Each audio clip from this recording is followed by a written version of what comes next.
The man in Florida has been swallowed up by a giant sinkhole which opened up beneath a bedroom of his house. Rescue crews in Tampa have not managed to make contact with 36-year-old Jeffrey Bush, and it's not clear if he has survived the fall. Florida sits on a network of limestone caves which sometimes collapse because of water erosion, forming sinkholes on the surface. There are no cracks, no broken windows, no signs externally that anything is amiss.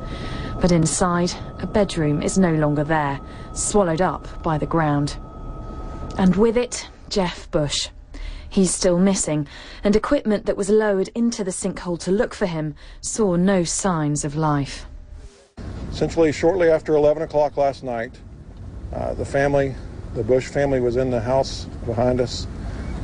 They heard a sound that they described as a car crash emanating from the bedroom in the back of the house. They rushed in. All they could see was part of a mattress sticking out of the hole. Essentially, the floor of that room had opened up. Sinkholes often cause damage like this in Florida. The state sits on a system of limestone caverns that can erode and collapse. Neighbours on both sides of the house have been evacuated for fear the hole could get larger.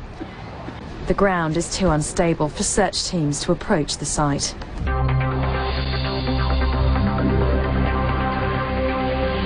And we heard a loud crash. I ran in there. I heard somebody screaming. It was my brother screaming. And I ran in there, and all I could see was this big hole. And all I could see was the tops of his bed. I didn't see nothing else. So I jumped in the hole and tried digging him out. And I couldn't get him. All I could hear was, I thought I could hear him screaming for me and hollering for me to help him. I couldn't do nothing. Swallowed his whole bed, his dresser, everything in his room was gone. Ain't nothing in his room there at all, no more. What were you able to see inside the hole? Was it the mattress? I seen the top of the mattress, the bottom of the box spring, and the bed frame, and that was it. You never saw him? Never saw him. I thought I heard him. That's why I was digging for him. What did you do after that? The cop snatched me out of the hole. He told me I couldn't be in there. The hole was still caving in, and I didn't care. I was one of my brother, man.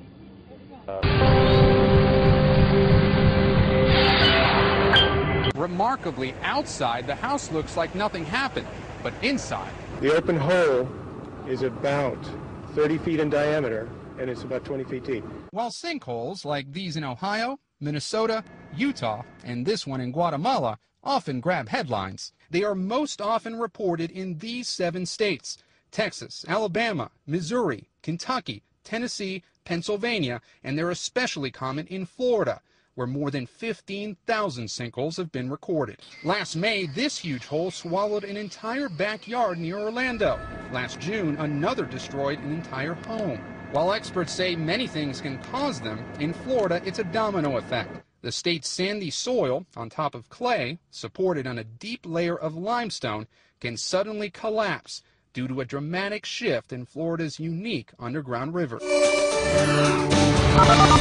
All day Friday, engineers, fire department officials, police officials here, no one had been in the house since the time that the sinkhole opened up because of fear that it could further collapse and the area behind it could collapse. Men that were working in the area throughout the afternoon on Friday wearing harnesses attached to ropes so that they would not fall in if at some point in time the sinkhole were to open up.